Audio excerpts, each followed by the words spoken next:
Olá, bom dia a todas e todos que estão nos acompanhando. Por enquanto, deve ser bem pouquinha gente nos acompanhando, e a audiência deve ir crescendo ao longo, mas eu sempre digo nessas lives que o importante é não só o público que nos acompanha imediatamente, mas depois isso fica um registro das nossas intervenções, portanto, um documento também, numa data tão importante, que o Conselho Nacional de Direitos Humanos resolveu juntar nessa mesma data 3 lutas, né, fazendo essa live que chama Lutas de Maio, em que nós vamos tratar do Dia Internacional contra a LGBTfobia, que é a presença da Débora, do Dia Internacional do Enfrentamento ao Abuso e Exploração Sexual de Crianças e Adolescentes, a Luísa, da luta antimanicomial, 18 de maio, que eu vou fazer uma fala, e o senador Contarato, Fabiano Contarato, vai também nos contar um pouco em que pé estão essas lutas e essas tão importantes causas, do ponto de vista do parlamento. Então, sem mais delongas, vamos passar a palavra para Débora Sabará fazer as suas considerações, se apresentar. Débora, contigo, vamos lá. Olá, bom dia a todos, a todas e a todes. Me chamo Débora Sabará, sou coordenadora da Associação Gold, Grupo Orgulho, Liberdade e Dignidade, também diretora de Direitos Humanos da Associação Brasileira de Lésbicas, Gays, Bissexuais, Travestis e Transsexuais Intersexo, a ABGLT. Sou do Espírito Santo, né? A gente atua aqui numa instituição, como eu disse, chamada Gold, que é afiliada à ABGLT. Queria dizer da felicidade de participar deste momento com o Conselho Nacional de Direitos Humanos, com esses temas tão importantes, que são tão decorrentes dos nossos dias, nosso dia a dia, né? Tão importante para a gente não se furtar ao debate deles. Quero expressar também, em nome da Associação ABGLT, todos os nossos sentimentos a todas as pessoas que perderam seus entes queridos, familiares, amigos, para o Covid-19. Deixo aqui nossos sentimentos a toda a população brasileira.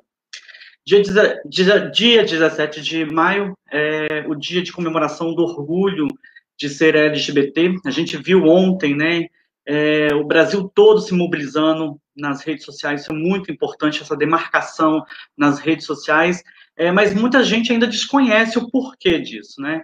Em 1990, a Organização Mundial de Saúde retira do Código de Doenças a homossexualidade. Infelizmente, a travestilidade, a transexualidade ainda permanece, mas foi muito importante. A gente precisa pensar o quanto foi impactante esse feito da Organização Mundial de Saúde, o quanto minimizou as violências e o quanto a gente utilizou isso para a construção de políticas públicas no Brasil, né? Quantos argumentos, quanto advoga-se, quantas conversas e diálogos a nível municipal, estadual e federal foi utilizando essa retirada de doença da homossexualidade. E houve um tempo que a saúde andava muito atrelada com o Estado, muito parecida com o momento que a gente está vivenciando hoje no Brasil. De uma forma errada, a saúde anda atrelado ao Estado, aonde se pensava exatamente em pessoas, em homens, exatamente para ir para a guerra, né? Precisava desse quantitativo. Isso era uma das preocupações, né? Porque se manter homossexuais doentes, né? Então, acho que o momento que a gente vive hoje, da forma errada, dessa política de morte, é muito perigosa, novamente, que a saúde se atrele ao Estado. É importante dizer que nesses 30 anos, exatos 30 anos da retirada da homossexualidade como doença, ainda pleiteamos muitos direitos, né, no Brasil. Ainda não chegamos no modelo ideal de sobrevivência, longe do que a gente almeja como ideal de sobrevivência. O Congresso brasileiro, ele foi muito omisso, ele invisibilizou por muito as nossas pautas. diretamente afetando na nossa cidadania, como pessoas LGBTI, gerando falta de saúde, educação, assistência, principalmente o direito à vida.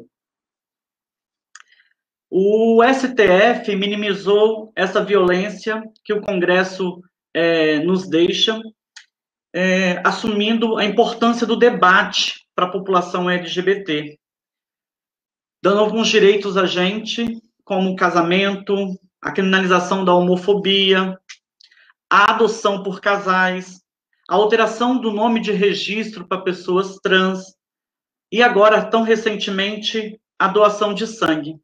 E ainda temos no STF, como pauta, a utilização do banheiro para as pessoas travestis e transexuais, que eu acho desnecessário, mas que tem que passar, porque ainda cidades, shoppings, né, proíbem a nossa utilização de banheiros públicos, deixando a gente de forma vexatória dentro de estabelecimentos públicos, quando a gente vai utilizar os banheiros. Dito isso, eu afirmo que o Brasil é o país que mais se mata pessoas LGBTI no mundo. A cada 19 horas, um LGBT é assassinado. O número de travestis assassinadas no Brasil chegou até o dia de ontem, o número de 70, de acordo com os dados da ANTRA, Associação Nacional de Travestis e Transsexuais, que para quem não conhece, é um instrumento importantíssimo, todo mundo pode colaborar com esses dados da ANTRA, pode ser um parceiro, sendo um link de cada cidade do Brasil. Falamos no dia 17, mas também tem uma outra data muito importante, que foi o dia 15 de maio, que a gente começa a dar visibilidade agora, que é o Dia de Orgulho de Ser Travesti, que foi quando mulheres travestis aqui do Brasil criaram a primeira organização, né, para defender as políticas da população travesti. Deixo aqui o meu agradecimento a todas as travestis que fizeram isso, que abriram caminhos para que a gente pudesse, hoje, estar caminhando dentro dessas políticas, né? Digo também, agradecer a Giovanna Baby, que foi uma das percussoras na criação dessa instituição. Dizer da importância da visibilidade, né? Hoje eu estar aqui falando para vocês é visibilidade, mas a gente também tem que pensar na representatividade. Alguém pensou na representatividade quando fez o convite para mim estar aqui. E a representatividade de pessoas trans dentro dos debates ou nos espaços são importantíssimos, porque mesmo que a gente esteja numa mesma população, a população trans sofre várias agressões. Estar no mesmo gênero, viver o mesmo gênero de acordo com o que é dito com o sexo, é uma coisa, mas quando a gente transita, quando a gente começa a assumir trejeitos dentro da família, dentro de espaços que não são de acordos, a gente começa a sofrer inúmeras violações. Então, é preciso que a gente dê representatividade às travestis, transexuais e homens trans, para que a gente possa fazer esse debate.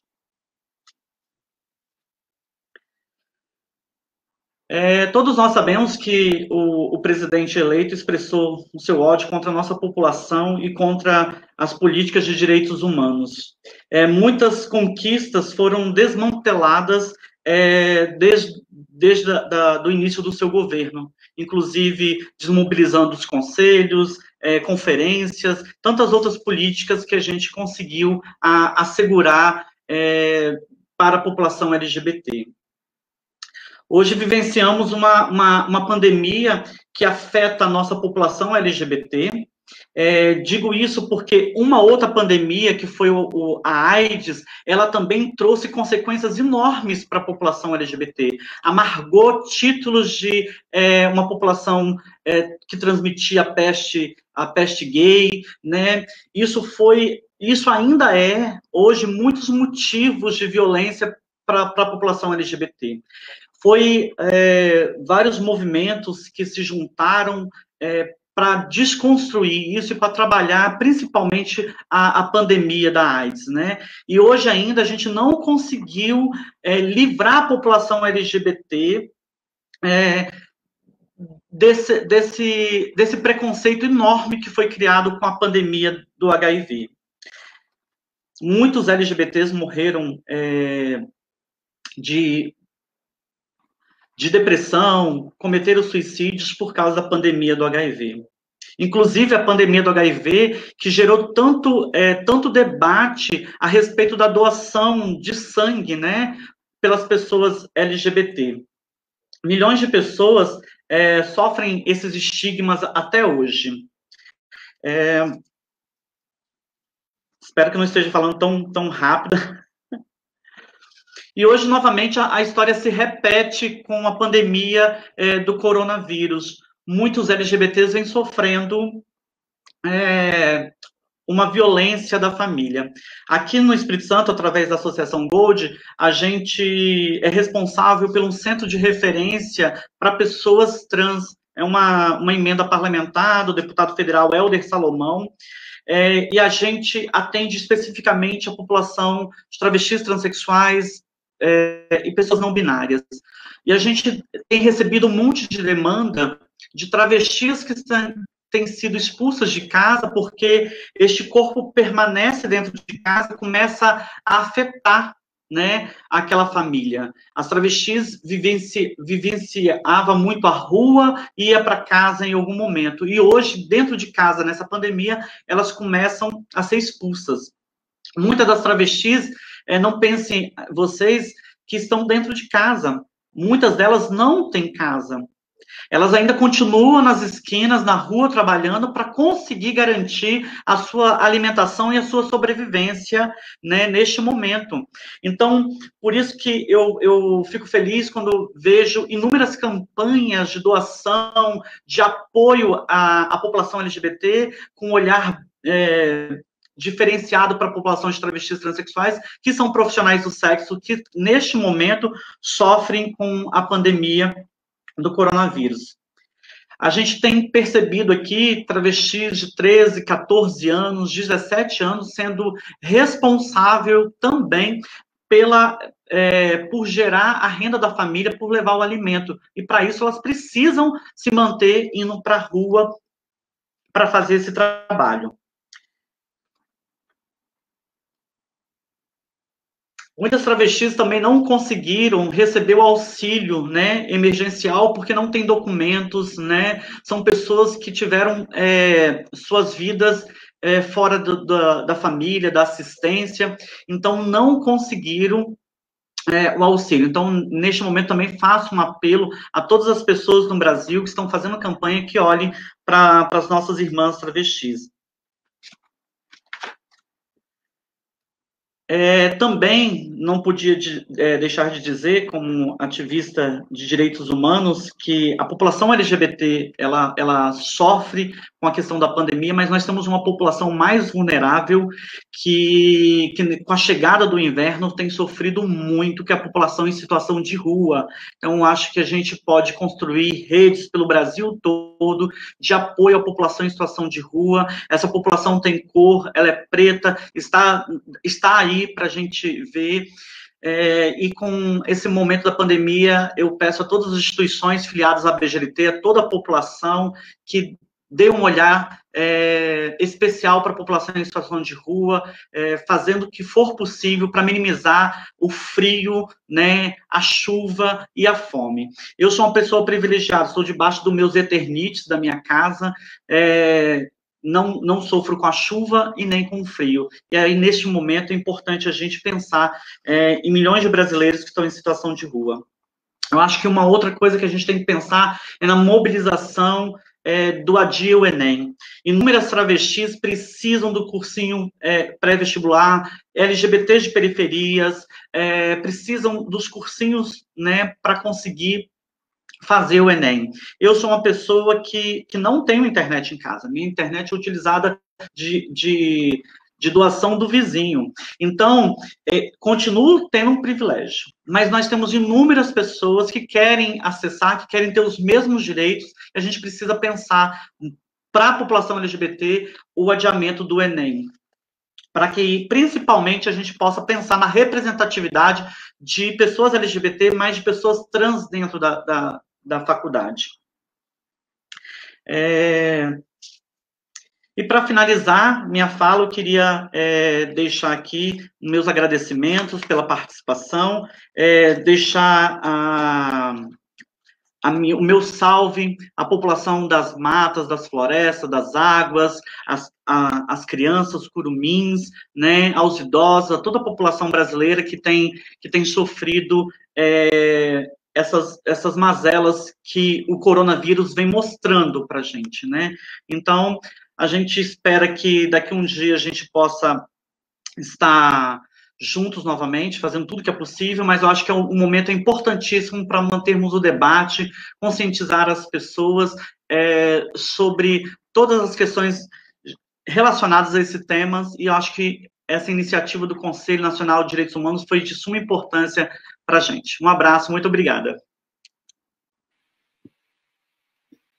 Olá, Débora, muito boa sua fala, muito interessante, até porque nos traz desafios importantes, né, da pandemia, dos diversos grupos sociais, das diversas populações que ela atinge, traz essa encarnação, né, desta, não tratar genericamente um problema que tem especificidades e atinge pessoas. Eu queria achar que interessante também um país tão grande, a gente acabou, por coincidência, tendo 2 capixabas, é isso que se fala? Assim, dois filhos do Espírito Santo, numa mesma live, com 4 pessoas. Então, é uma honra que os capixabas. E dizer que tem muita gente se expressando, postando coisas, sempre tem aqueles que vão postar, né, nesse clima que a gente já está... Infelizmente, a gente já constatou, né, como uma onda que vai ser difícil, mas temos que enfrentar, mas vai ser difícil. E quando a gente trata desses temas que são eu sempre chamo que são digamos assim, das fronteiras, né, daquilo que as pessoas muitas vezes não querem enxergar, né, tem esse tipo de reação. Mas, Luísa, a palavra está contigo para discorrer sobre o seu tema, se apresentar. Vamos lá. Bom dia a todas, bom dia a todos, bom dia a todos, né? E muito bom te ouvir também, Débora. E questão das crianças e adolescentes vítimas de violência, de exploração sexual de crianças e adolescentes tem muito a ver com todos os preconceitos que atingem a população LGBT. Na verdade, nós estamos aqui numa live falando de temas muito difíceis, né? Falando daquela poeira que vai para debaixo do tapete da sociedade, né? Então, quando a gente vai falar de saúde mental, quando a gente vai falar de crianças e adolescentes explorados e violados sexualmente, né? Assim, quando a gente vai falar do preconceito, sobre a opção sexual, sobre a identidade de gênero e sexual, são coisas que a gente percebe que a sociedade tem muita dificuldade. E, por isso, a gente precisa ter políticas públicas sólidas, né, que lidem com esses assuntos. A gente precisa ter as campanhas, a gente precisa ter os dados, a gente precisa ter informações, a gente precisa ter os serviços públicos focalizados na proteção dos sujeitos de direitos, né? Você fala, Débora, quando você fala da doença, né, do homossexual como doente, são todas as dificuldades que a gente tem até hoje de reconhecer todas as pessoas como sujeitos de direitos. Então, a gente no Conselho Nacional de Direitos Humanos, cada dia, a gente se surpreende com a capacidade que o ser humano tem de invisibilizar o outro. Né? Então, a gente precisa, de fato, ao mesmo tempo, por outro lado, a capacidade também de solidariedade de se reconhecer. Então, quer dizer, a gente precisa ter os mecanismos e as políticas que fortaleçam essa capacidade de solidariedade e de visibilidade, e de expressão, e de ser sujeito, e de ser reconhecido, e de dignidade, né? E, então, assim, para falar desse dia, 18 de maio, que é o dia de combate à violência e exploração sexual de crianças e adolescentes, é preciso falar de criança e adolescente como um sujeito que raramente é conhecido como tal, né? Então, muitas vezes a gente vê crianças e adolescentes como objetos, né?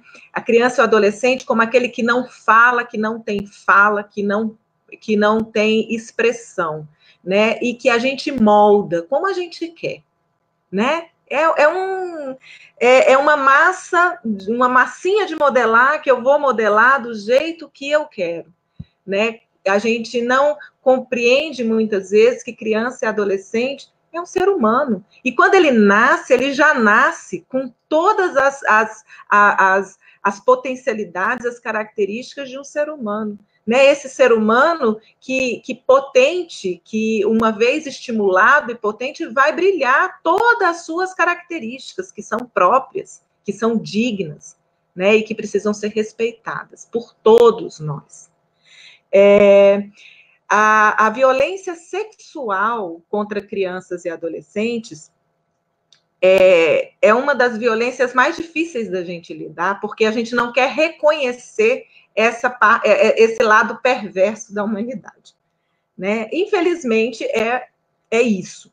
E aí, assim, a dificuldade é que, por ser difícil, por ser delicado, por ser sensível, muitas vezes a gente vai deixando para lá. E quando explode, né? Quando há revelação de uma violência sexual contra crianças e adolescentes, a gente tem, normalmente, uma desestrutura muito grande. Então, assim, é muito importante que a gente tenha políticas preparadas para lidar com essa temática. Isso significa que a educação sexual, ela precisa se dar desde o início, desde muito cedo, né? As crianças, elas precisam conhecer o próprio corpo, falar da proteção do próprio corpo.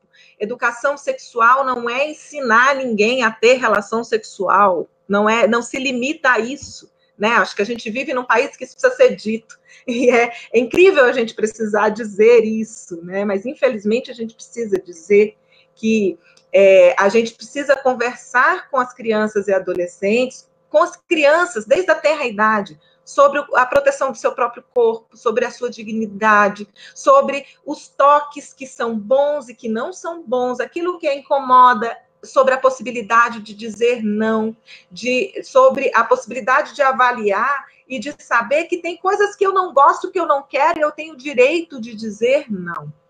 Né? Então, eu acho que essa possibilidade que precisa ser dada ao sujeito de se expressar. Né? Então, primeiro precisa considerar a criança e adolescente, crianças desde tenra idade, como sujeitos que falam de si própria, sujeitos que dialogam com a sociedade, com a família, com os adultos, com os serviços, a respeito da sua própria dignidade, e que reconhecem a sua própria dignidade, que aprendem a respeitar o outro, que aprendem a respeitar o coleguinha que tem deficiência, né? O coleguinha que se expressa de uma forma diferente a sua identidade sexual ou de gênero, o coleguinha que é de uma outra raça, né? O coleguinha... Então, assim, essa percepção, essa educação de igualdade, essa educação de respeito, essa educação de dignidade é algo que precisa ser disseminada cada vez mais na nossa sociedade.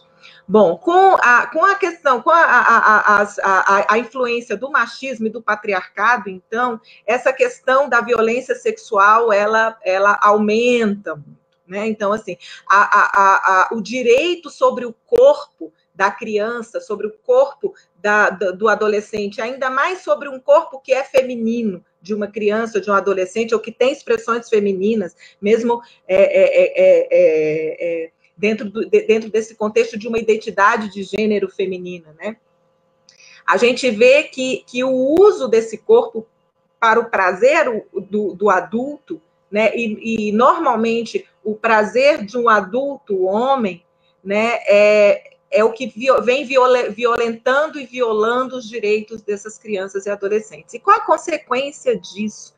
Consequência disso são famílias que se desestruturam, crianças que, para tentar se proteger, saem de casa, vão para a rua, e essa tentativa de se proteger, Débora, é a mesma, né? Assim, a violência que a pessoa que expressa uma identidade de gênero, uma identidade sexual ou de gênero diferente do que a sociedade quer aceitar como normal, quer dizer que é normal, né? Porque a gente teima em dizer que existem padrões de normalidade. Então, tudo que está fora não é aceito. A gente não consegue enxergar a natureza humana como a natureza, com várias possibilidades, e todas as possibilidades sendo legítimas e tendo igual direito à dignidade.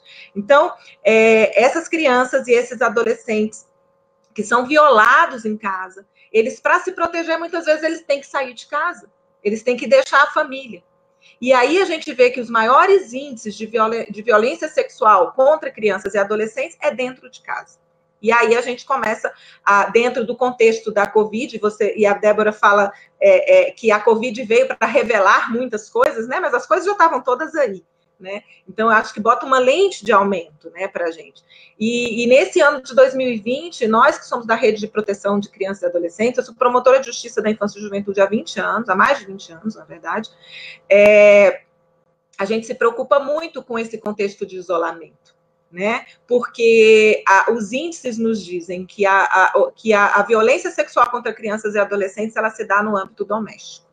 E as crianças agora estão em casa, os adolescentes estão em casa. Eles não estão indo à escola, eles não têm os olhares externos. As campanhas, né, a campanha Faça Bonito, a campanha do 18 de maio contra a violência e exploração de crianças e adolescentes, que tem 20 anos, ela sempre foi veiculada nas escolas, ela sempre foi veiculada nos equipamentos de saúde, né? Então, assim, os conselheiros tutelares, que são as vanguardas no atendimento de crianças e adolescentes, eles iam às escolas, aos serviços, aos projetos onde crianças e adolescentes estavam no contraturno da escola, para discutir, para conversar, né? E os vários especialistas, para alertar as crianças e adolescentes sobre a sua possibilidade de proteção.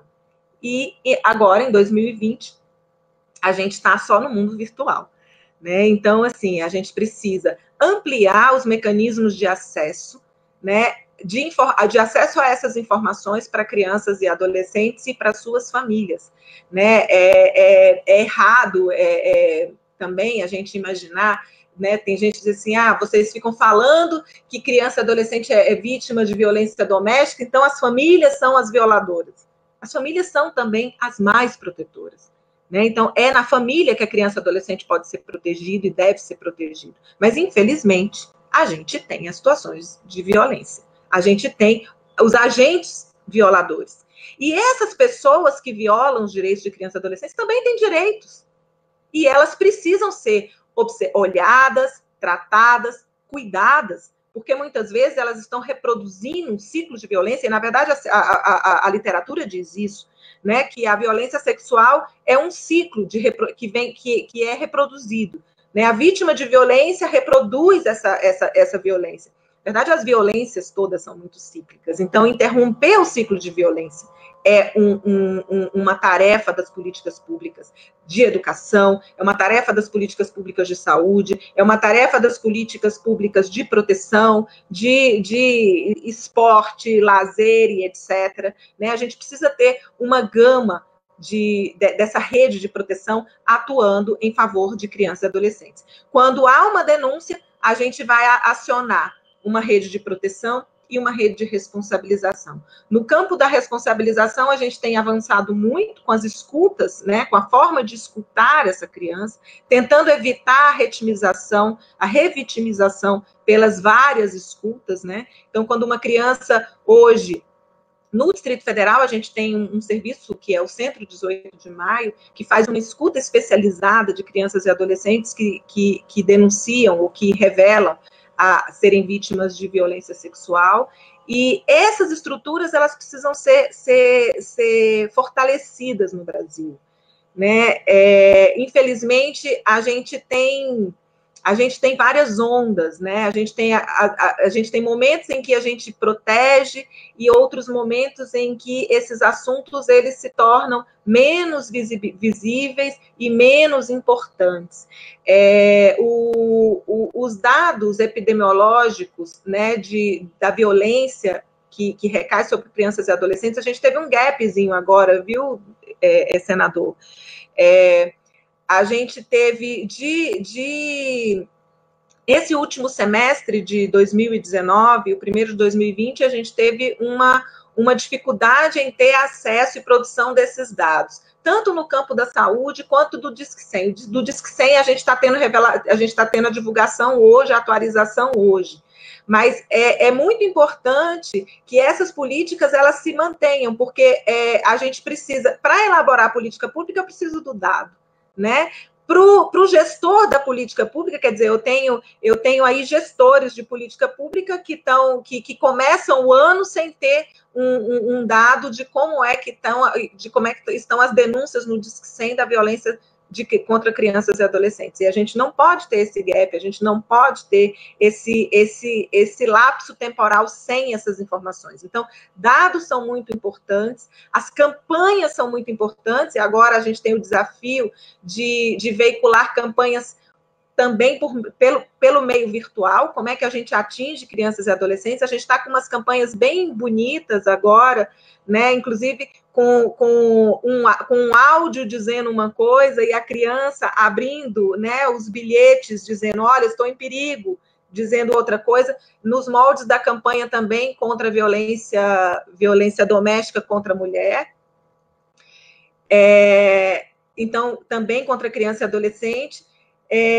Mas a gente precisa fortalecer esses mecanismos, né, todos de proteção. A gente precisa, para isso, a gente precisa também, quando há denúncia, a gente precisa ter uma rede de proteção sólida para fazer o atendimento.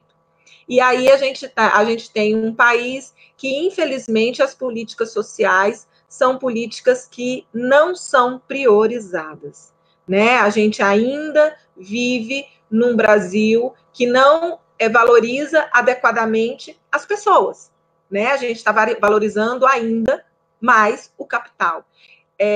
Eu penso que esse momento de Covid, de recolhimento, né, dá uma possibilidade de reflexão muito grande para a gente. E eu espero, sinceramente, que a nova normalidade seja uma nova normalidade em que os valores da humanidade, o ser humano, saia fortalecido, né? Porque o que a gente tem visto é que o capital é fortalecido e o ser humano não. O ser humano, ele tem sido compreendido como uma mera massa, né, de produção de capital.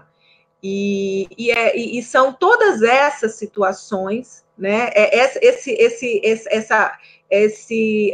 Esse olhar para o ser humano como um objeto que faz todas essas violações, né? Todas essas violações que hoje, nesse 18 de maio, a gente vem no Conselho Nacional dos Direitos Humanos chamar a atenção da sociedade para que a gente possa proteger a humanidade, para que a gente possa proteger todos os valores humanos e todos os direitos humanos.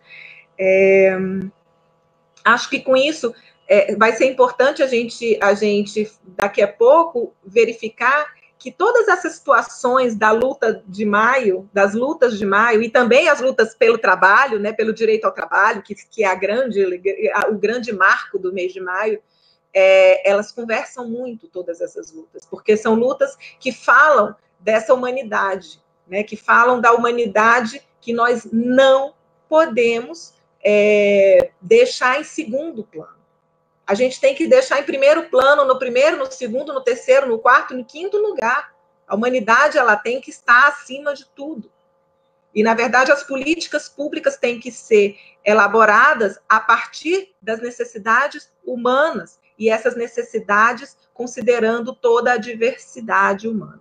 Então, eu acho que nesse dia, eu estou muito feliz de estar no Conselho Nacional de Direitos Humanos, né? Eu tenho essa trajetória no Ministério Público de 20 anos, e agora no Conselho Nacional de Direitos Humanos tenho aprendido muito com os militantes de direitos humanos, é uma sociedade civil organizadíssima e mobilizadíssima, incansável, né? E eu tenho tido muita honra de estar convivendo com esses militantes que realmente colocam os valores dos direitos humanos acima de qualquer coisa. Então, é um aprendizado muito grande, e acho que nós, que trabalhamos em órgãos públicos, no setor governamental, temos muito que crescer e que aprender para dar valor ao que realmente tem valor. Eu vou só fechar falando da campanha do Faça Bonito. O Faça Bonito é uma campanha do Comitê de Enfrentamento à Violência Sexual contra Crianças e Adolescentes, a violência e a exploração sexual contra crianças e adolescentes, e esse nome, Faça Bonito, vem com a campanha, né, do 18 de maio, uma flor, uma margarida e tal, e sempre os discursos, e um dia um adolescente disse assim, olha, vocês falam muito bonito, um adolescente desses que são violados, que estão em situação de rua, de acolhimento, que não são devidamente atendidos, vocês falam muito bonito, eu quero ver vocês fazerem bonito. E é por isso que a campanha se chama Faça Bonito. Esse é o nosso desafio, a gente fazer bonito, né? Então, acho que, por isso que a gente, quando está conversando sobre a live, né, Rogério, a gente diz assim, bem despretensiosa a nossa live, é uma conversa, é um bate-papo, porque a gente quer muito menos falar bonito e muito mais fazer bonito, né? É isso.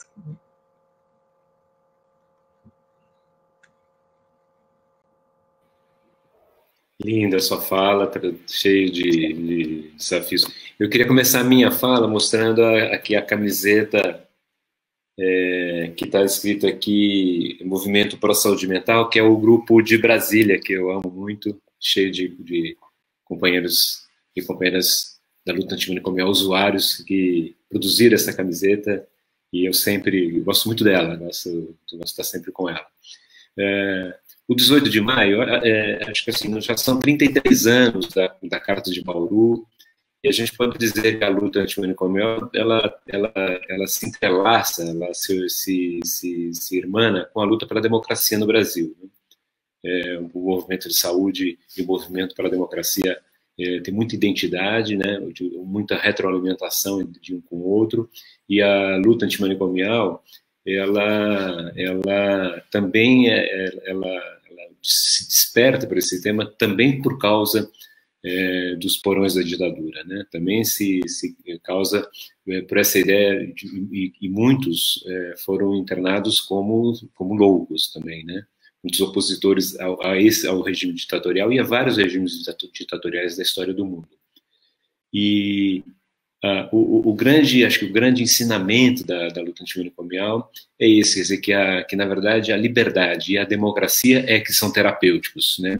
No sentido do cuidado e não no sentido do tratamento, porque a gente não acredita no tratamento, porque nós estamos falando de uma fronteira dessa grande necessidade de alargamento dessa fronteira para a inclusão do que é ser humano. Eu achei muito interessante e corajoso da sua fala, você falou, eu vou trazer para frente isso que vou pontuar, da necessidade, inclusive, do cuidado do conjunto das vítimas da exploração, né, sexual, que, inclusive, inclui o explorador, que, do ponto de vista da legislação, etc., e do ponto de vista ético, tem que ser pontuado, tem que ser punido, né, tem que se responsabilizar pelo que fez, mas a gente não pode simplesmente... porque muitas vezes esse mecanismo que a gente usa, assim, são monstros, né, e não são humanos, e tira do humano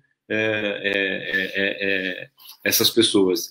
E isso nunca foi um bom jeito de cuidar de nada, né? Toda vez que a gente tenta apartar, isso retorna e retorna, como Freud diria, o retorno do recalcado, né? Volta como sintoma pessoal, volta como sintoma daquele grupo e volta como sintoma social. E a gente está vendo esse sintoma social tão em voga, que é essa licença, por exemplo, que as pessoas estão tendo hoje pelas redes sociais de agredirem, de xingarem, de mentirem, de oprimirem, né, e de usarem a violência, e a violência verbal, e ameaça, e às vezes, e muitas vezes com bandeiradas na cabeça de jornalista, até a violência real, né, concreta, física, de impor o seu pensamento, de imporem a sua forma de existir no mundo. E eu acho que o 18 de maio vem dizer isso. E ele não vem dizer só como proposta. A gente já fez muito bonito, viu, Luísa? Nós fizemos muito bonito porque nós implantamos uma rede substitutiva aos manicômios, não alternativa.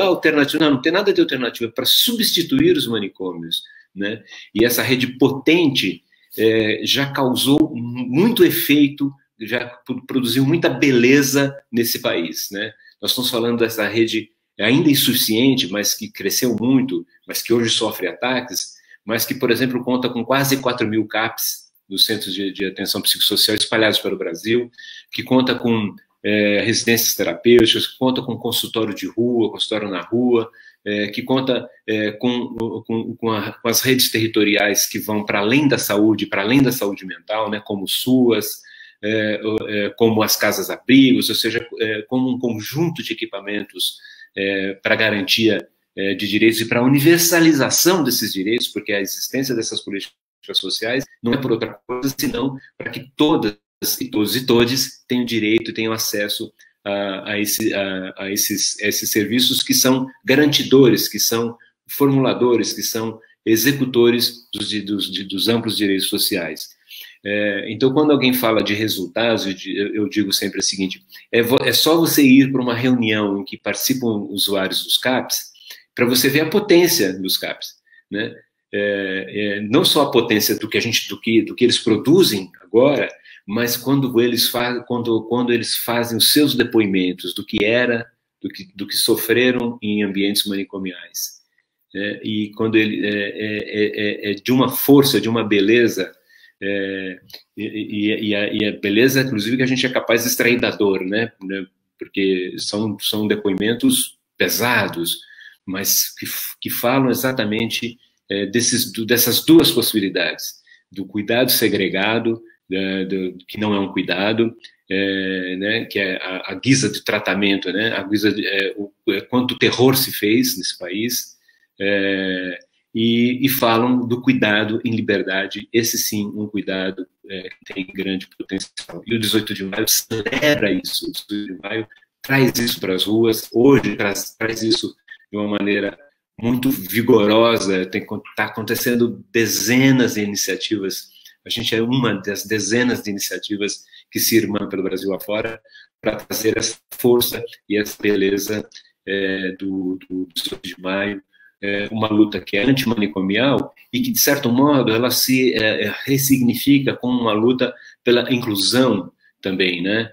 Uma luta pela resistência democrática também, né? E quando eu falo inclusão, eu sempre digo ampliar esses horizontes, ampliar essa contingência do que é humano, trazer mais gente para a humanidade e não menos gente para a humanidade. Então, somos pessoas que acreditam nisso, acreditam em ampliar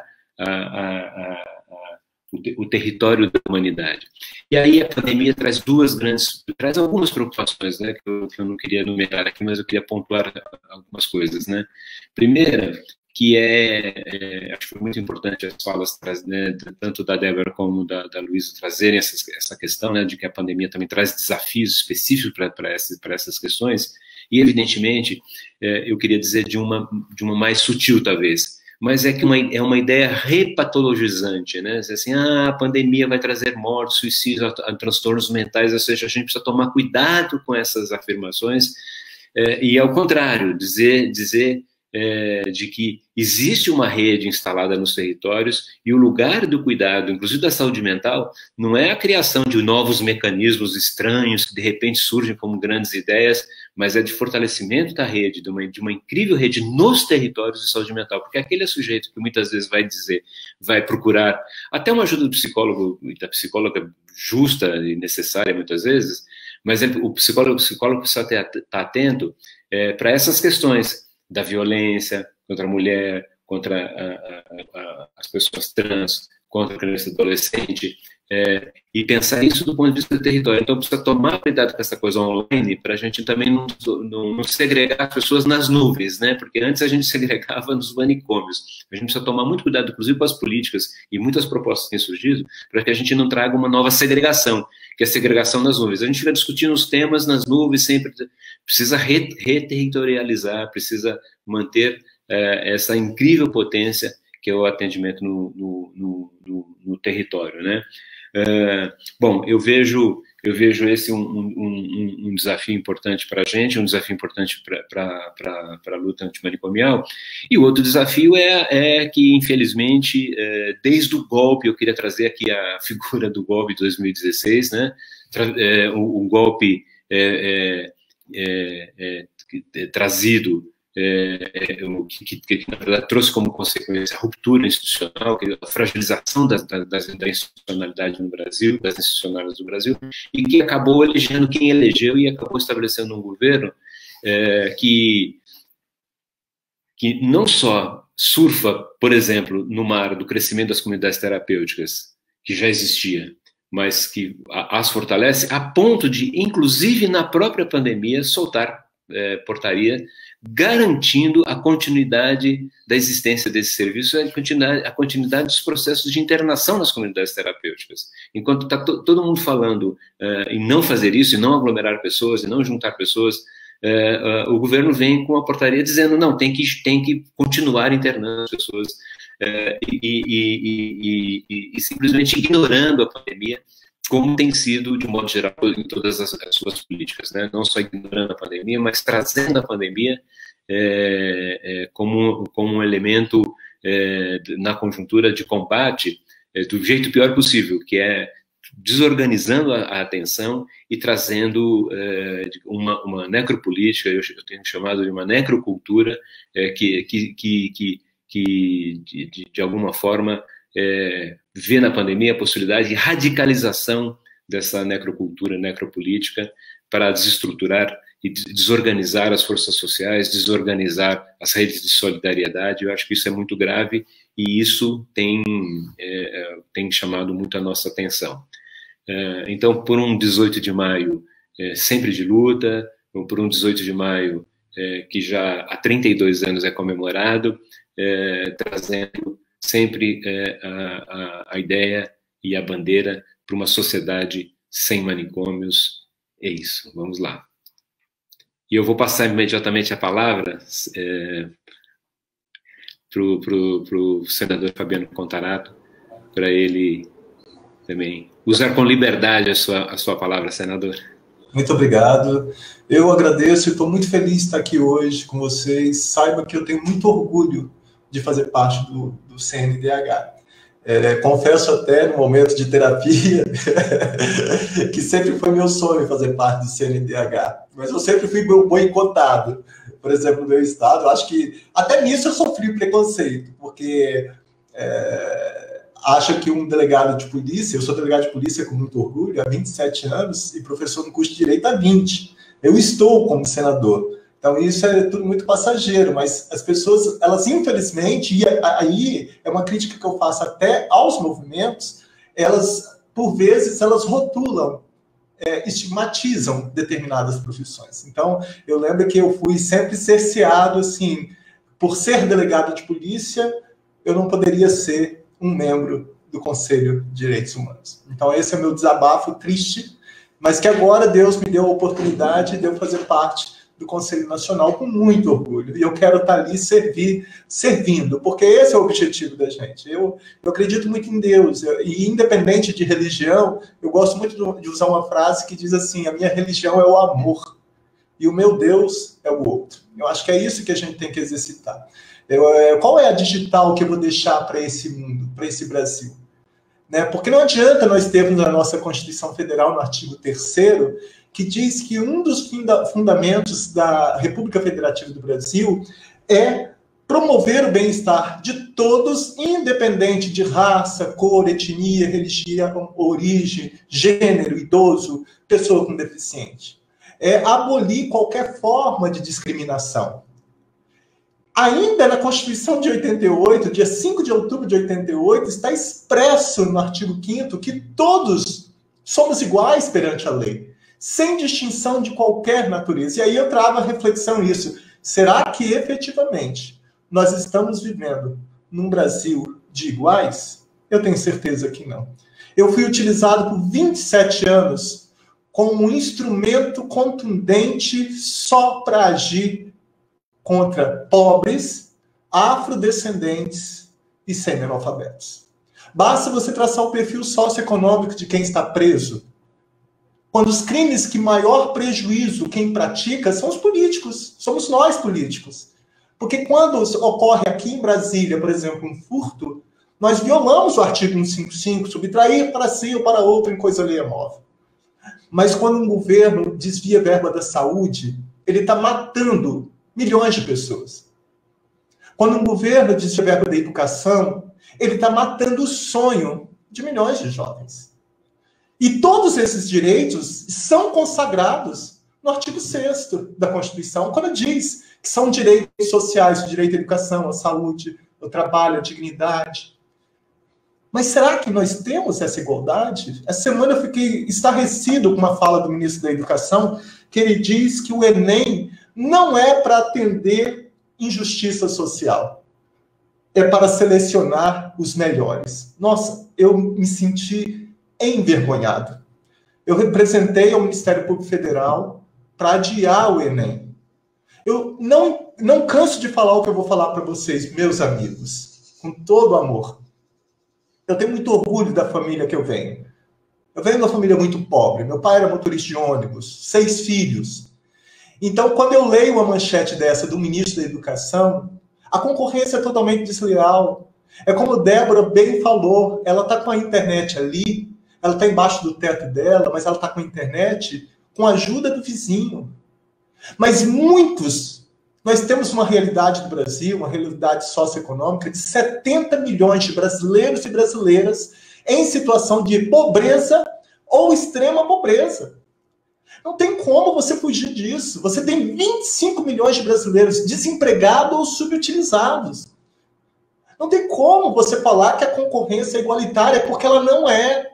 Se não for o sistema de cotas, e aí cotas não é só para negros, você tem cotas para pessoas com deficiência, negros, pardos e índios, você tem para pessoas que estudaram em escola pública. Se não for o sistema de cotas, que é uma política pública de inclusão, que eu morro defendendo enquanto nós não tivermos uma educação básica de qualidade, porque apenas 37% das escolas públicas, hoje no Brasil, do ensino fundamental, contam com biblioteca. Apenas 27% com quadra esportiva e 8% delas apenas com laboratório de ciência. Então, você que é filho de uma pessoa que mora em um bairro pobre, carente, que está desempregado, cuja sua filha sonha em entrar num curso de psicologia numa universidade federal, num curso de direito, num curso de medicina, se não for o sistema de cotas, ela não entra nunca. E isso nós temos que entender. É preciso que a sociedade entenda isso. E enquanto as pessoas, nós estamos vivendo um momento muito delicado. Eu tenho sido vítima disso e eu tô assim, quando o meu amigo Rogério falou, as pessoas têm opinião, óbvio, claro que elas têm. Mas eu acho assim, quando você encontra no chefe do executivo legitimidade para violar todos os aspectos do direito humano, isso é muito grave. Porque ele não age só em nome próprio. Ele começa a difundir essa cultura do ódio. As pessoas podem me atacar. O que eu vou retribuir vai ser com políticas públicas para a educação, para reduzir a desigualdade, para garantir que o Ministério Público seja cada vez mais independente. E não é porque a minha amiga está aqui, a Luísa, mas eu tenho um carinho enorme para o Ministério Público, porque ele tem sido o verdadeiro guardião da espinha dorsal do Estado Democrático de Direito, que é a Constituição Federal. Com a Constituição Federal, no artigo 129.1, o Ministério Público exerce uma dupla função nobre. Ele exerce a função de custos legis, ele é fiscal da lei. Por isso que eu levei a questão do Enem ao Ministério Público para pedir, por favor, suspende o Enem. Porque senão essas pessoas não terão acesso. A desigualdade vai aumentar cada vez mais. E o Ministério Público exerce a função de dominus litis. Ele é dono, ele é titular da ação penal. Ora, por que eu estou falando isso? Porque não é razoável nós falarmos que nós vivemos numa sociedade de iguais, que homens e mulheres são iguais em direitos e obrigações, que isso é uma outra mentira. Dos 3 poderes, o único que até hoje não foi presidido por uma mulher, vergonhosamente, foi o legislativo. Que até no concurso público a mulher entra em igualdade, mas para conseguir os cargos dentro da carreira, ela sofre discriminação. Quem dirá na iniciativa privada? Eu estive no Mato Grosso do Sul, eu não canso de falar isso, eu fui numa audiência pública na Assembleia Legislativa, todos os 23, 24 deputados, todos homens. Nenhuma mulher.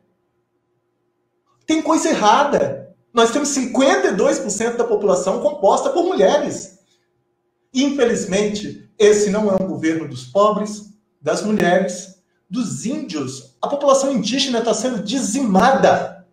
Está sendo exterminada, é essa a palavra. E eu fico triste quando eu vejo pessoas rotuladas como pessoas de bem, reverberando esse ato de violência contra os povos originários. Eu morro defendendo a população indígena. Eu saí aqui do Senado e fui lá nos Guaranis, Kaiowás, que estão sendo dizimados. Eu fui em Foz do Iguaçu. Se para o pobre já é difícil, você potencializa isso para os povos originários. Você potencializa isso para os transgêneros. Você potencializa isso para as crianças e adolescentes. Você potencializa isso para as pessoas de rua. Agora, com essa pandemia, começou a dar visibilidade aos invisíveis, que não são minorias. É a maioria da população brasileira. Eu aqui em Brasília, eu pego muito Uber. São jovens, adultos, mulheres, idosos, que não tem nenhum amparo. Se a mulher engravidar, ela não vai ter assistência nenhuma.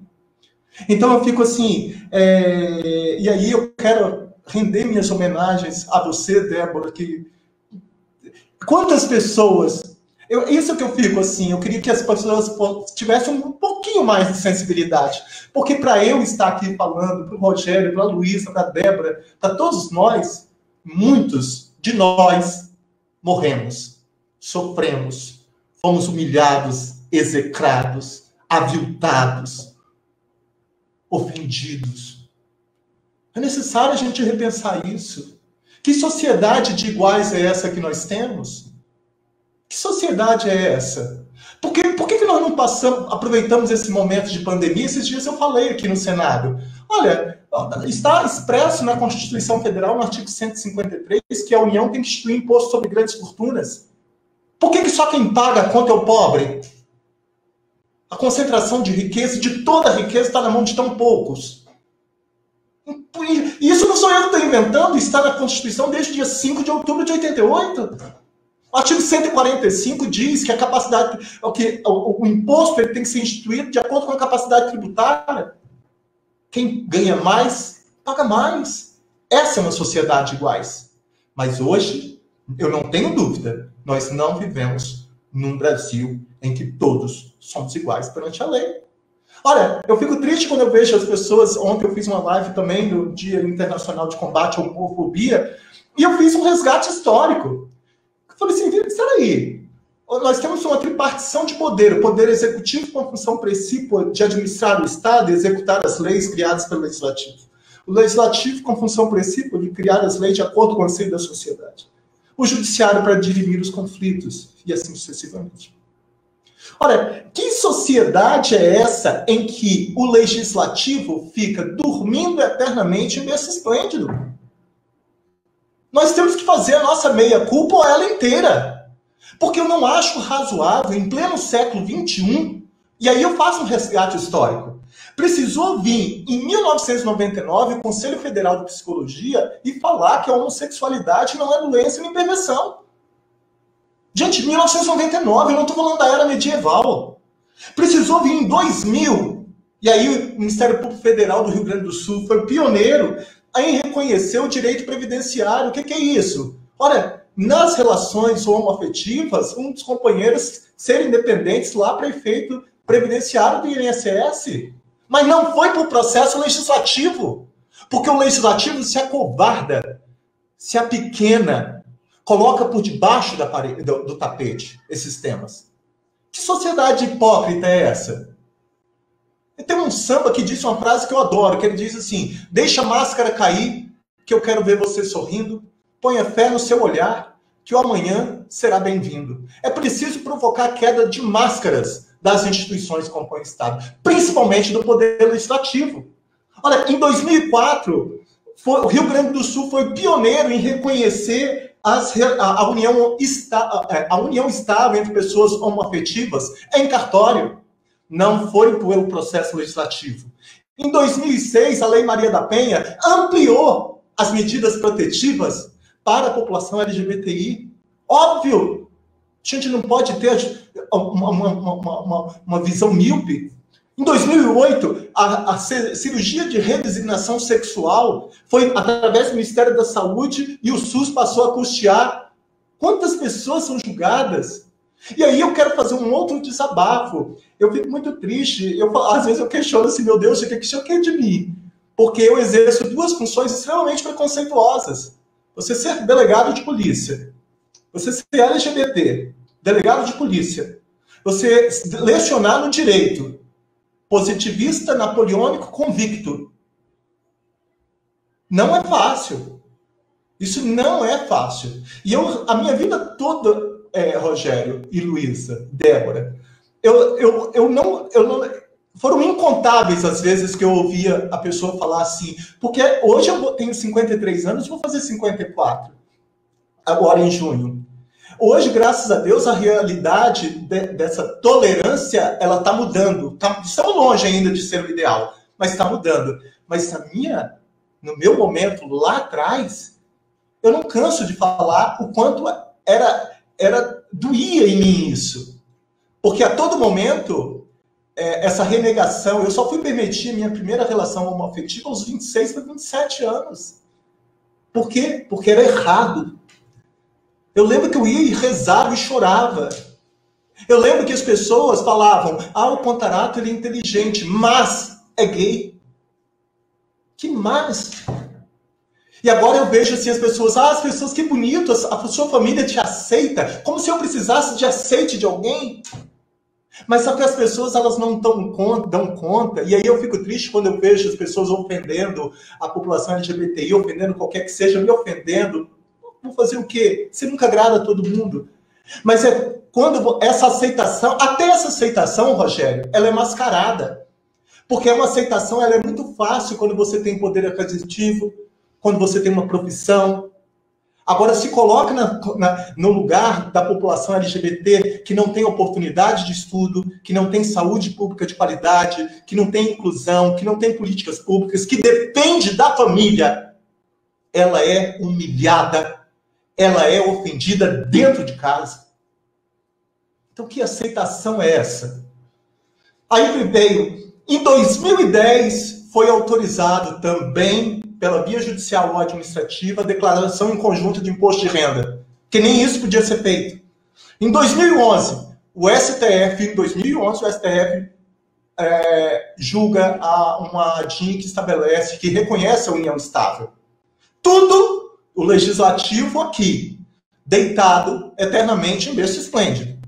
Em 2013, casamento civil, uma resolução do CNJ, resolução 175, também Poder Judiciário, tudo com o Ministério Público. Adoção para maiores de 12 anos. Você sabia que o Ministério Público queria proibir que as pessoas da população LGBTI adotassem crianças, no caso adolescentes, de 12 anos para cima? Olha que ponto que nós chegamos. E aí, o STF também reconheceu a possibilidade de adoção. Nome social foi através do decreto 87/2016, que é a Administração Pública Direta Federal, a autarquia e fundação autorizou que os funcionários adotassem o nome social. Homofobia equiparada ao racismo. O legislativo está aqui. Quem tem que criar a lei é aqui, somos nós. Mas não, isso não convém. Essas pautas não podemos tocar nesse assunto, é tabu.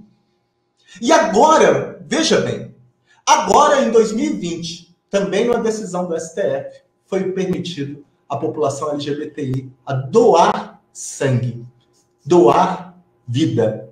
Como se o simples fato de você pertencer à população LGBTI o diferenciasse das relações heterossexuais.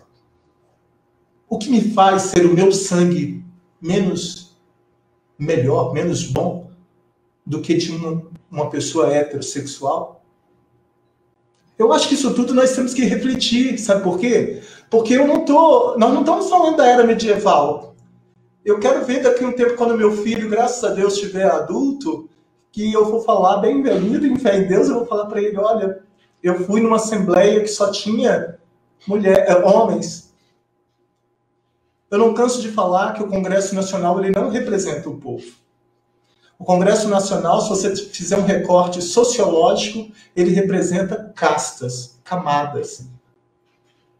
Comunidade de qualquer orientação religiosa elege um religioso, ele vai lutar pelos interesses de categoria, os médicos, os policiais.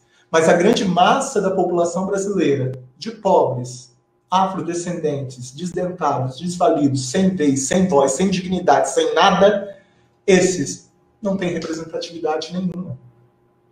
Eu queria muito que nós tivéssemos mais mulheres no parlamento. Eu queria muito que nós tivéssemos mais negros no parlamento. Índios, quilombolas, pessoas com deficientes, idosos. Eu queria muito que nós tivéssemos mais pobres no Congresso. Infelizmente, essa não é a nossa realidade. Então, quando se fala nesse panorama, eu estou muito feliz de estar aqui, volto a frisar, desculpa pelo desabafo, mas eu não consigo, porque isso o Platão já falava, que a sabedoria está na repetição, você tem que repetir. Uma hora a pessoa aprende, nem que seja por osmose, mas ela vai ter que aprender. Ela vai ter que aprender. E aí, quando a Luísa falou assim, que a criança, na violência, né, que hoje em dia mundial de combate a abuso sexual de criança e adolescente, quando ela falou assim, a criança é moldada, é como se fosse uma massa, isso me fez lembrar o John Watson, do behaviorismo, né, que ele falava assim, olha, me dá a criança que eu vou direcionar, eu vou fazer dela o que a gente puder. E eu fico assim muito feliz de estar nesse conselho, de estar nesse parlamento nesse momento, porque nesse momento é de suma importância o fortalecimento das instituições.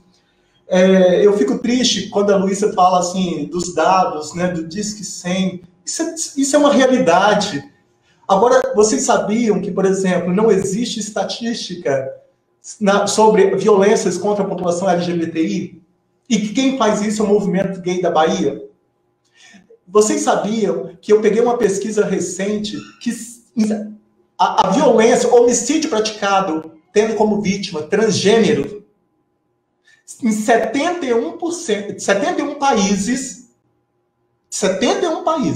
o Brasil absorve 52% de todas as violências, de homicídios praticados por transgêneros. Quer dizer, nós temos aqui que enaltecer, eu vi alguém comentando sobre o INCRA, a FUNAI. Aqui eu quero parabenizar esses funcionários de todos esses movimentos, ONGs, quando o Rogério falou do movimento pró-saúde mental. Quer dizer, são essas pessoas que estão fazendo o papel do verdadeiro Estado Democrático de Direito. A Luísa lá no Ministério Público, o Rogério, a Débora, eu, todos nós vamos nos unir para tentar construir um Brasil melhor, mais igual, mais fraterno, para quem sabe um dia sejamos efetivamente todos iguais perante a lei. Eu não posso achar razoável, e vocês me perdoem, se a gente pegar o artigo 7º, inciso 4 da Constituição, está escrito que a União tem que instituir um salário mínimo, digno, capaz de suprir as suas necessidades e da família com saúde, educação, habitação, moradia, lazer, vestuário, higiene, e nós temos esse mísero salário. Quando tem algumas profissões que ganham só de ticket de alimentação mais de R$ 1.200.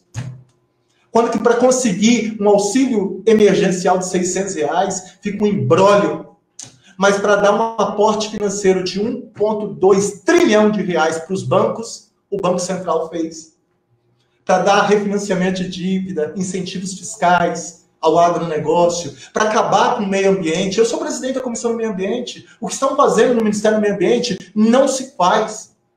Acabaram com a Secretaria de Mudança Climática, com o Departamento de Educação Ambiental, com o Plano de Combate ao Desmatamento, participação da sociedade civil, o CONAMA, que tinha 96 membros, passou a ter 22, criminaliza a ONG, funcionários do IBAMA e ICMBio estão sendo vítimas de assédio moral coletivo, o Ministério da Educação e Cultura está sendo desmantelado, o orçamento, que era de 123 bilhões, caiu para 103 por incompetência, a saúde está sendo acabada. Será quando que a população vai acordar para que, infelizmente, o nosso querido Brasil, nós estamos vivendo uma ditadura em plena democracia? Mas aqui, como está no nosso hino, verás que o filho teu não foge à luta. Porque o que eu puder fazer, no sentido de me doar, para nós efetivamente termos um Brasil de iguais, eu vou fazer. Não me prendo a essas coisas.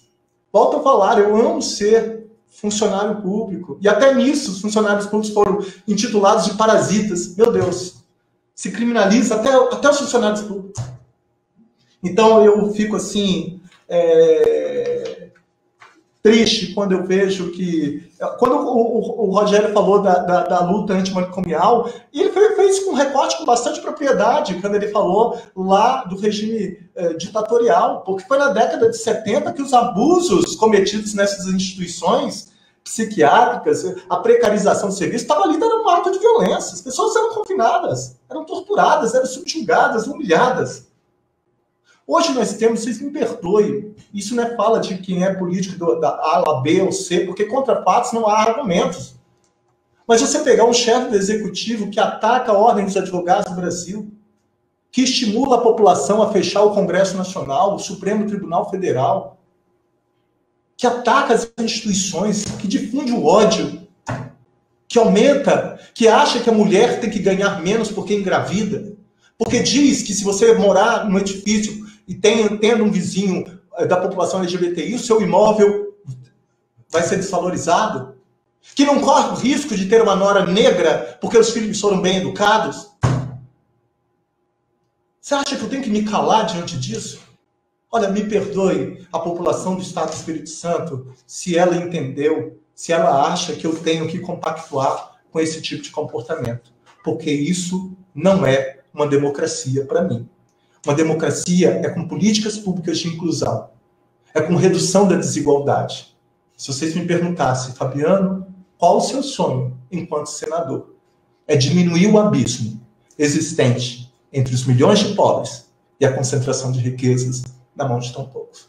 É efetivamente nós vivermos num Brasil em que todos seremos iguais perante a lei, independente da raça, cor. Como dizia Martin Luther King, parodiando ele, eu também tenho um sonho. Eu sonho um dia em que nós teremos mais mulheres, em que eu não serei julgado pela minha orientação sexual, ou meu filho ser julgado pela cor da pele, ou a pessoa ser julgada pela ocupação social que ela ocupa, por ela ser deficiente, por ser idoso, por ser índio, quilombola. Eu quero muito que a sociedade tenha espírito mais de amor. Eu quero muito isso.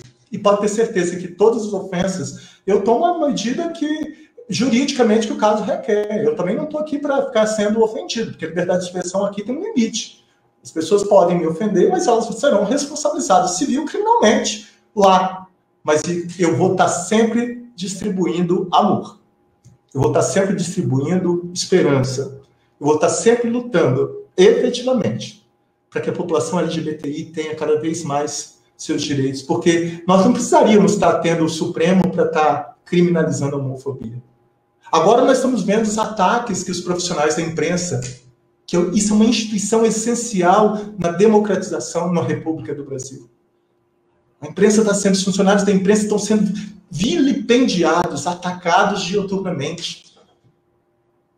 Infelizmente, é essa a triste realidade na qual eu quero compartilhar com vocês as minhas angústias e deixar mais uma vez aqui o meu sincero agradecimento por fazer parte desse Conselho Nacional de Direitos Humanos, que eu tenho muito orgulho de fazer parte.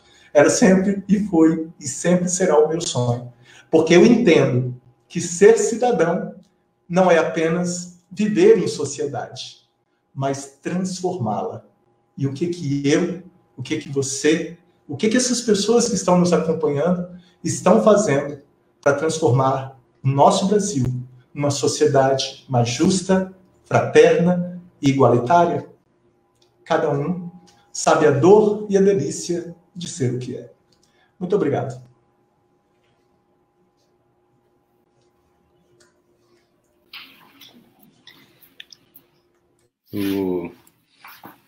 Bom, nós chegamos aqui para nossas palavras finais, né? Vou passar a palavra para todos fazerem as suas considerações finais. Já temos aqui um pouco mais de 1 hora de transmissão, muito calorosa, né? Nessa polissemia, né? de posições, de ideias, de formas, né? de approach, né? de se aproximar dos temas. Acho que foi um pouco também representando nessa live essa diversidade, né? De gêneros, orientações, né? Muito interessante. E eu já vou fazer o gancho para minha própria despedida, para depois só para não precisar fazer uma nova fala de finalização, dizer uma coisa que eu não disse, né? Que eu tenho o dever ético de dizer que estou no Conselho Nacional de Direitos Humanos representando o Conselho Federal de Psicologia. E entidade que eu não estou mais vinculado diretamente, mas que continuo fazendo a representação e que presidi até o final do ano passado. E queria só lembrar, Débora, que eu tive a honra, né, de assinar a Resolução 01 de 2018, que na mesma linha da 01 de 99 diz também que o conjunto das sexualidades não heteronormativas não são doença e não são desvios, portanto não tem que ser tratada. Diferente da medicina, que lá tem o seu debate, a psiquiatria, a psicologia não se submete aos diagnósticos psiquiátricos e para a psicologia não faz nenhum sentido tratar as transexualidades, o conjunto das sexualidades não heteronormativas como doença, né, porque não é, e nem como desvio. Então, fica vetado as psicólogas também, por uma normativa que eu tive a honra de assinar, oferecer tratamento para aquilo que não é desvio, para aquilo que não é doença, e mesmo cuidado para aquilo que não é nenhum desvio, né, mesmo orientação ou reorientação para aquilo que não é desvio. Então, nesse sentido, a gente não vai se submeter nem o que a ONU vai dizer, a OMS vai dizer em relação à sexualidade. Nós estamos, nesse sentido, dizendo a psicologia não corrobora com isso. E dizer, acho que talvez para encerrar mesmo, da importância dessa data, né, apontamos alguns desafios dessas datas, né, mas particularmente da data da luta antimanicomial, apontamos alguns desafios, e talvez o grande desafio seja... porque a gente, na verdade, nós não... Quando nós criamos a rede substitutiva aos manicômios, nós tivemos 2 problemas. Um é que os manicômios continuaram existindo, e isso é um problema. Acho que o nosso programa para o futuro, senador, eu vou dizer do meu sonho, é de fato uma sociedade sem manicômios, né? Então, continuaram existindo os hospícios, diminuíram, etc., de 100 mil vagas para 20 mil, mas as forças da sociedade, enfim, acabaram do reacionarismo e das desigualdades, por uma série de assuntos, de questões que eu não vou discutir agora, mas reengendrando mecanismos manicomiais e um poderoso mecanismo são as comunidades terapêuticas, com as quais nós temos feito uma disputa firme, pesada, e sobre as quais o Conselho, junto com outras entidades, fez um processo de inspeção e tem um relatório de 2018, que é o relatório das inspeções das comunidades terapêuticas, em que nós mostramos e demonstramos a impossibilidade de convivência com um tipo de aparato desse, que com vários problemas, mas fundamentalmente ele retoma a lógica de segregação para o tratamento, quando nós não entendemos nem que seja o tratamento, que seja simplesmente o cuidado, e que não seja nesta lógica manicomial, segregadora, né? Também na questão de uso de álcool e outras drogas, na problemática desses usos, essas comunidades têm sido, digamos, um instrumento de utilização, né? E o Ministério da Saúde inclusive a própria lei cambiou negativamente, né? No sentido de praticamente acabar ou restabelecer a abstinência como a única meta, né? Acabando com a lógica da redução de danos. Então, acho que esses são os grandes desafios e que nós estamos atentos e seguiremos na nossa luta. Eu já faço aqui dessas as minhas palavras finais, né? A gente tinha prometido não se alongar tanto assim, e eu vou voltar à ordem, né? Para a Débora fazer o seu pronunciamento final, Débora. E já deixando aqui o meu abraço, o meu carinho a todos que nos assistiram, acompanharam, que vão ver no futuro, mas fundamentalmente a nossa interação aqui, o nosso convívio nesse momento tão gratificante e tão alimentador dos nossos sonhos, da nossa disposição de luta. Débora, por gentileza. Oi, queria agradecer novamente o convite. Estou extremamente feliz em ter participado com você, Rogério, com a Luísa, com o meu senador do meu estado. A gente tem muito orgulho de você, pode ter certeza. Queria lembrar que o dia 18 de maio também, né, o combate à exploração sexual de crianças e adolescentes, e lembrar aqui da nossa Araceli Crespo, né, que o crime até hoje não foi solucionado e os seus assassinos não tiveram sua prisão, né.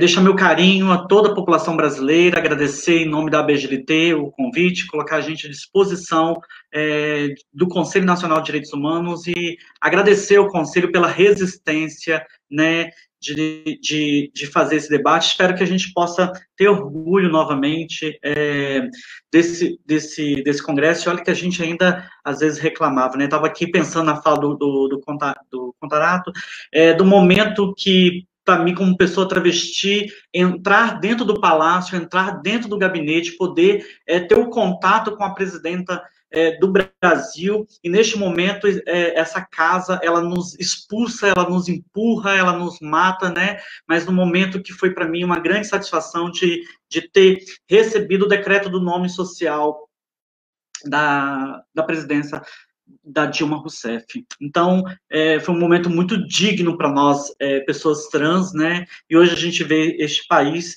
matando 70 mulheres travestis em 5 meses já do ano de 2020. Um abraço a todos vocês.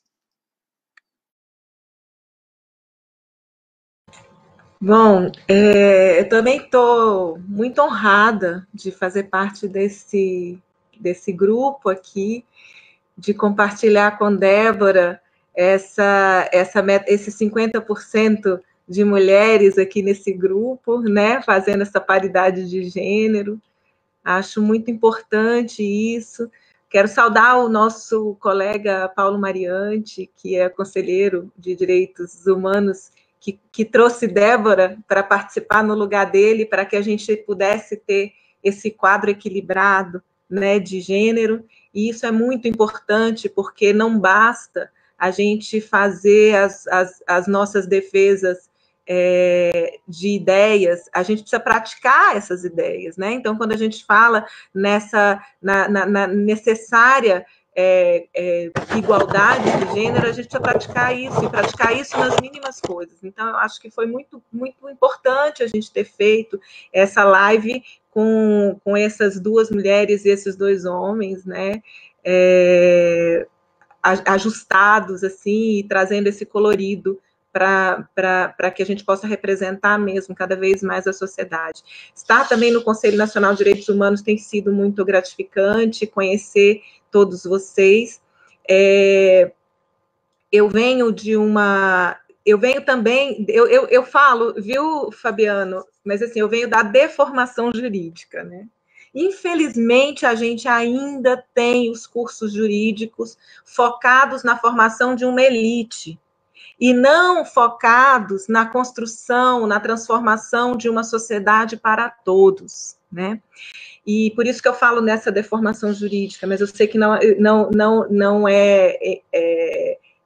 somos todos deformados juridicamente, né? Nós temos muita formação boa jurídica, né? E eu por sorte, fiz parte na Universidade de Brasília, do direito achado na rua, e de toda essa possibilidade libertária que o direito também traz, né? E estando no Ministério Público, também quero ser representante de um Ministério Público comprometido com a Constituição e com os direitos, especialmente dos mais vulneráveis. Então, assim, nesse sentido, foi muito bom dialogar contigo, Fabiano, né? Porque tem essa mesma trajetória, e para a gente, às vezes, a gente diz assim, então você é policial, você é promotor, você é juiz, então você está fora das lutas sociais. E, na verdade, eu acho que todas essas categorias, elas precisam estar cada vez mais dentro das lutas sociais, cada vez mais comprometidas com as lutas sociais. E é porque a gente precisa viver um direito que não está localizado lá nos tribunais, né? A gente precisa viver um direito, que o direito, ele vem com a dignidade humana, ele nasce com o ser humano, ele nasce com a natureza, na verdade, porque a gente primeiro tem direito, a natureza também tem direitos, né? Então, acho que são essa sensibilidade que nós precisamos construir de enxergar o outro. E aí a gente transcender, né, as pechas dos loucos, das bichas, dos pivetes, né, que eu acho que hoje a gente está aqui nesse momento em que a gente precisa transcender isso, né, os loucos que precisam estar escondidos nos manicômios, e a luta antimanicomial é extremamente importante, porque traz para nós essa humanidade do transtorno mental, essa humanidade das questões mentais que todos nós temos, né? Então, assim, a gente precisa sair da dualidade do bem e do mal, ou sou bom ou sou ruim, né? Nós somos complexos, nós somos humanidade, nós temos bondades, nós temos as maldades que precisam ser controladas, que precisam ser trabalhadas, para que a gente possa conviver com o melhor que nós temos.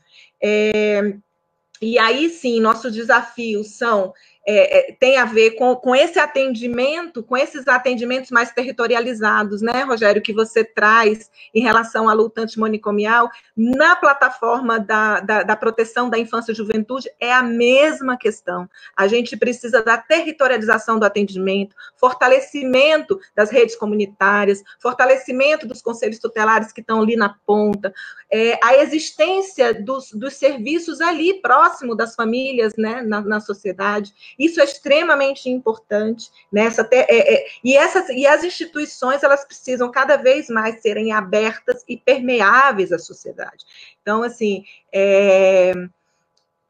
a gente precisa de escolas, né, que estejam mais abertas à realidade, que sejam mais tolerantes com todas as realidades, né? A gente tem a questão da situação de rua, que a Débora chama a atenção.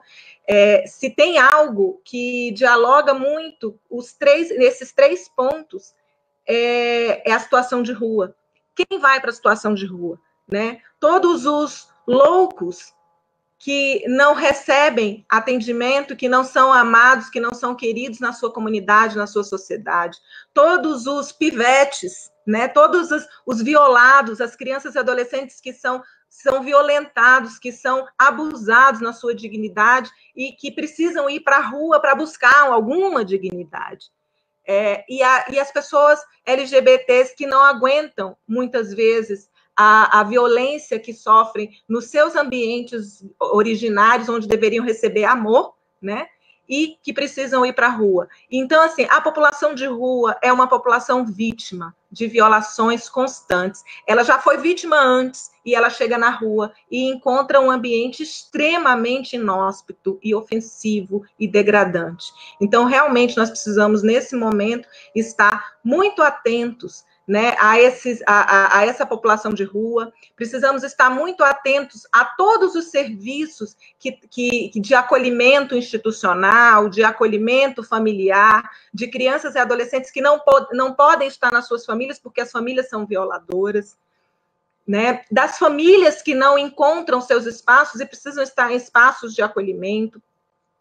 A gente precisa estar olhando para o atendimento de saúde mental nos serviços, né? Na área da infância e juventude, Rogério, é incrível o quanto a gente ainda demanda o manicômio, né? As famílias que não dão conta de crianças e adolescentes pelas suas dificuldades naturais, às vezes não tão naturais, porque aí você tem o envolvimento com droga, toda a questão de saúde mental, e com crime, etc. E aí a busca pelo manicômio, ela é permanente na rede da infância e juventude. As famílias que querem, onde é que eu ponho esse menino? Onde é que eu coloco essa menina? Eu não dou conta, né? Então, a gente precisa fortalecer as redes e os serviços de atendimento nos territórios, em instituições abertas, permeáveis e com muita dignidade.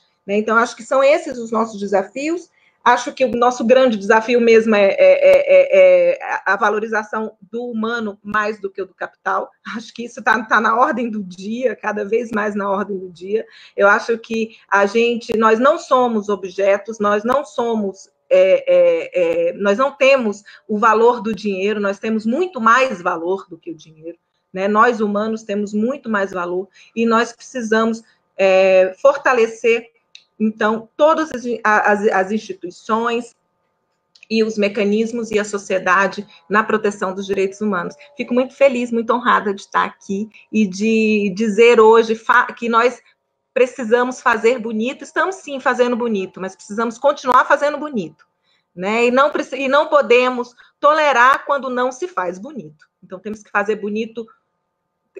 Fizemos bonito, temos que fazer bonito hoje, temos que continuar fazendo bonito amanhã. Acho que esse é o nosso lema.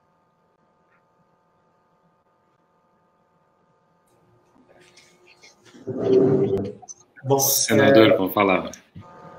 Bom, eu quero agradecer mais uma vez a oportunidade de colocar sempre à disposição. Eu tenho muito orgulho de estar, mais uma vez, eu quero frisar isso, fazendo parte do Conselho Nacional dos Direitos Humanos, e eu me sinto tão à vontade com vocês, porque eu quero tomar a liberdade de apresentar a minha família. Não sei se vocês conseguem ver. Essa é a minha família, que eu tenho muito orgulho.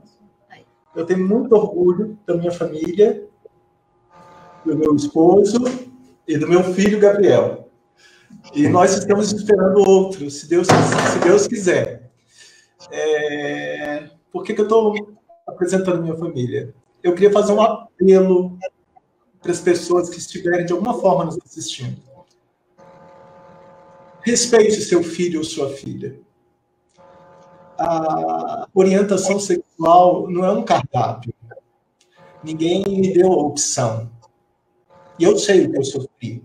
Eu sei o que essas pessoas sofrem. Respeite seu filho. Se você não amar o seu filho de forma incondicional, como que você vai exigir que outras pessoas assim o façam? Dê um aporte para ele. Não pense só no salário ou no status, na posição social. Porque o amor, ele transcende os olhos, transcende a alma.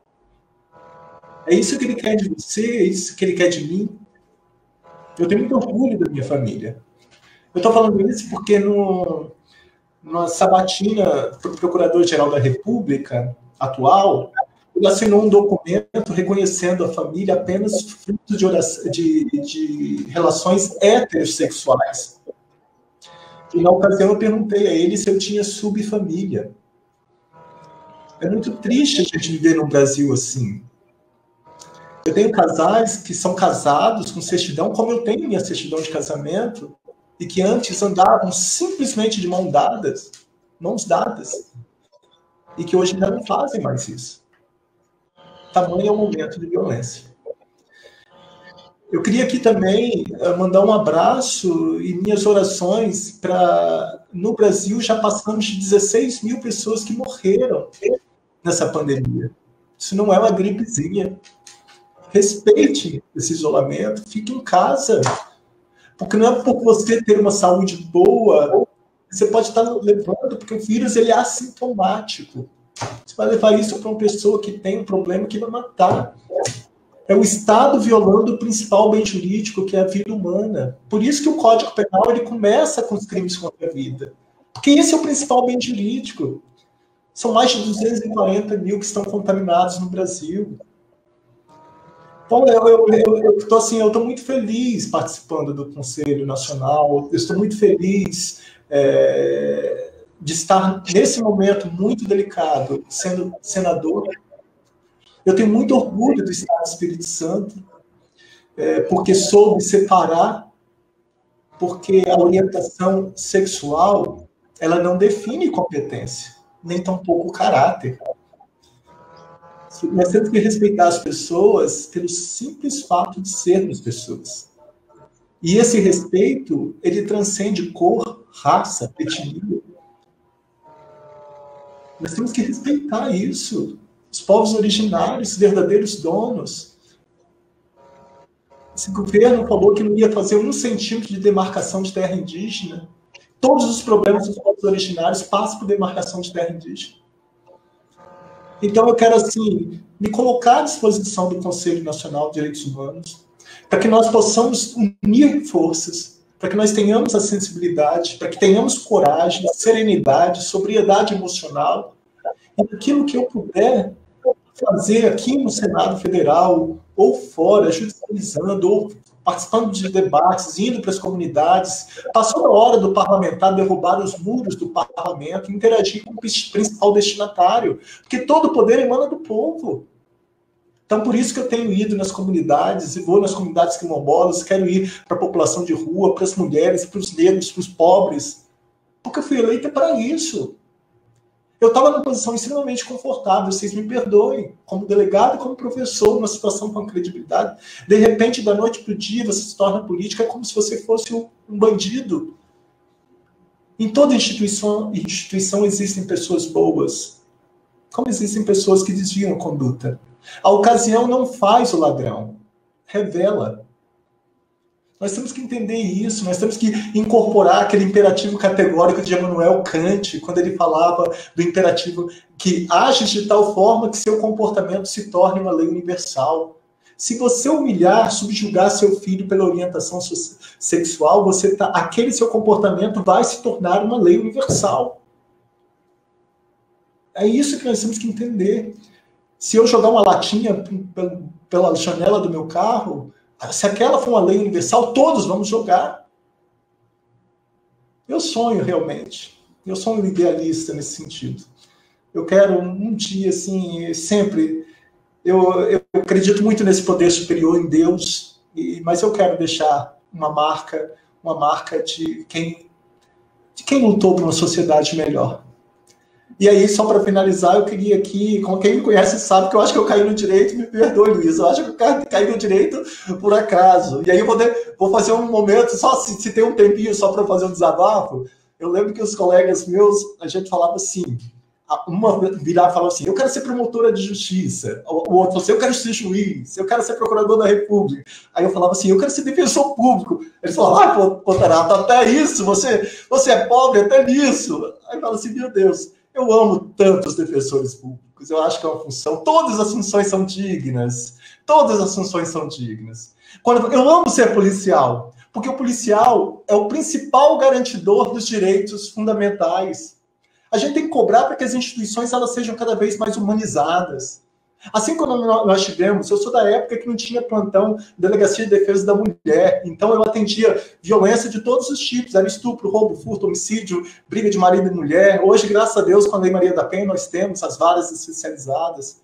Nós temos que entender que os mecanismos de segurança pública previstos no artigo 144 da Constituição Federal, elas têm que ter um olhar humanizador para a população LGBTI, a sensibilidade, a violência, o abuso sexual. Quantas vezes que eu estava diante de uma ocorrência com um abuso sexual de uma criança, eu tirava a gravata, eu chamava uma policial feminina para brincar, para conversar, porque a linha é muito tênue, até onde entra a verdade, onde entra a fantasia, como que funciona isso. Então, mas a gente tem que ter humildade. Eu acho que a melhor virtude no ser humano é essa, humildade. Um dos piores pecados, a vaidade.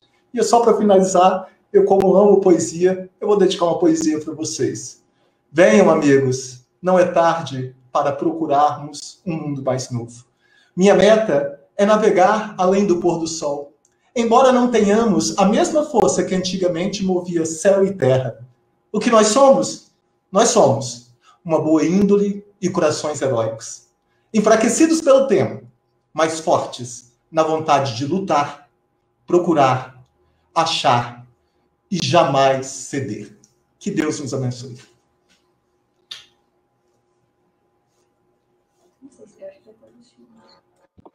Tchau, Agradecendo tchau. a todas, podemos abrir todos os microfones para falar o nosso tchau coletivo. Expressando aqui. Adorei participar com vocês. Foi lindo, foi revigorante, é isso. Foi maravilhoso. Foi muito bom. Débora, Fabiano, Luísa, foi uma honra estar com vocês. Vamos fazer mais. Faremos mais. Vamos aprontar mais aí pelas redes. Vamos sim. Então, acabamos agora a nossa live Maio de Lutas, as lutas de maio, que juntamos 3 lutas importantes, 3 datas comemorativas importantes, e esperamos ter dado uma pequena contribuição aí para o debate e para o fortalecimento dessas lutas. É isso. Tchau, tchau.